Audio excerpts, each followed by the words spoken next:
what is up everyone? JFLOres here, and for today's episode is meron tayong i-review. Hindi ilaw, hindi microphone, hindi camera, hindi lente, pero isang field monitor galing kay Viltrox, which is the Viltrox DC X2. Eto, tignan nyo to.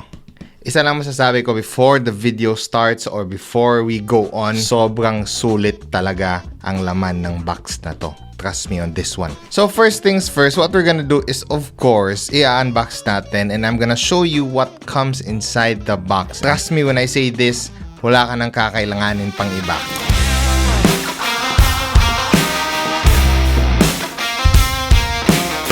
So first things first, meron kang hard carrying case. Hindi lang pouch, hindi lang whatever, pero hard solid carrying case. Meron mga manuals na hindi mo babasahin. Meron kang screen protector na kasama na. Next, you have the hot shoe, cold shoe, whatever mount kung saan mo ilalagay yung monitor sa camera mo. And my favorite, the NPF battery na merong battery life indicator and a charging port. Type-C port po yan, so fast charging. You have a mini HDMI to HDMI cable, a full-size HDMI cable, and then meron ka rin Type-C to USB-A. You have the sunshade for the monitor and quick release po yan, and sobrang dali ikabit and sobrang dali tanggalin. And of course, the DC X2 monitor na merong Type-C port, DCI, HDMI, and shortcut keys. Sobrang daming air vents and mounting threads.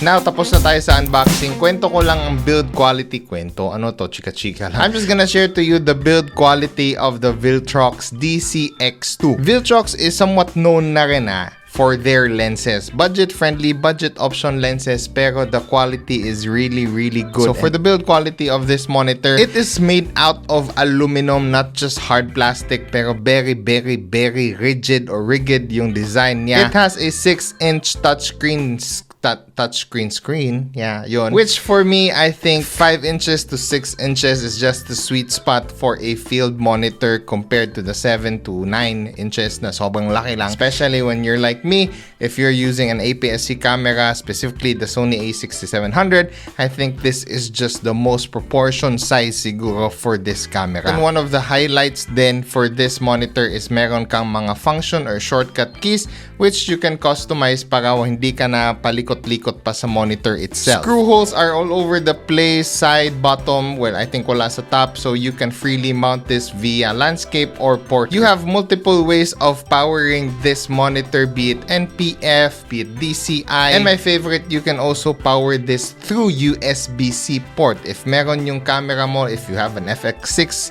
per se, pwede mo yung i-power na diretso sa USB-C ng camera mo. This just weighs around 300 plus grams, which is again very lightweight. And my favorite, the sun hood, quick release lang to. It's made out of hard plastic pero very solid and rigid din tignan. Quick release siya, so isang ganun mo lang is aangat na diretso yung sun hood. And if you don't want to use it, sobrang dali din ligpitin. I-fold mo lang and then that's it. Now for the specs of the DC X2 is you have a 1080p Full HD display. Hindi siya 4K pero it can support of course 4K footages. You have 2000 nits of brightness which is more than enough. Kahit direct sunlight ka mag-shoot, kitang-kita mo yung nasa monitor mo. You have professional monitoring tools which I find very useful. You can monitor your audio, meron ka ring mga manual focus peaking, and you also have the capability para pasukan siya ng 3D LUT para hindi nasasakit yung ulo mo when it comes to editing and color grading. At least from the camera itself or from the monitor itself,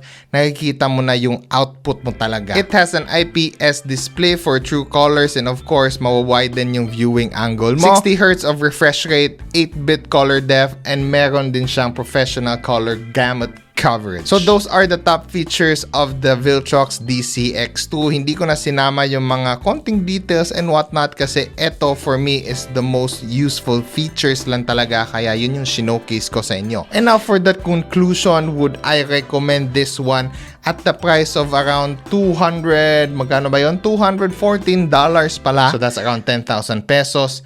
It comes with everything that you will need. Compared to the other brands na bibili ka pa ng HDMI cable, bibili ka pa ng battery, bibili ka pa ng mga converters and whatnot, bibili ka pa ng ball head. So at least eto sobrang sulit talaga. It does not support or it doesn't have 4K display, pero it can still shoot 4K using your camera. So walang problema yan. Even amateurs would use this, especially ako. Kasi pag nagmamount ako vertically sa pagluluto, hindi ko na nakita yung screen ko kasi pag ganun yung camera ko. So this comes in very handy.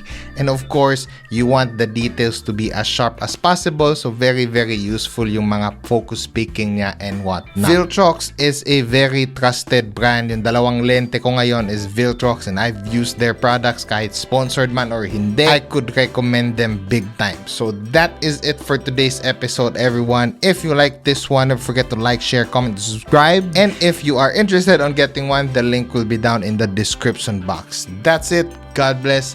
Stay safe. Puppy.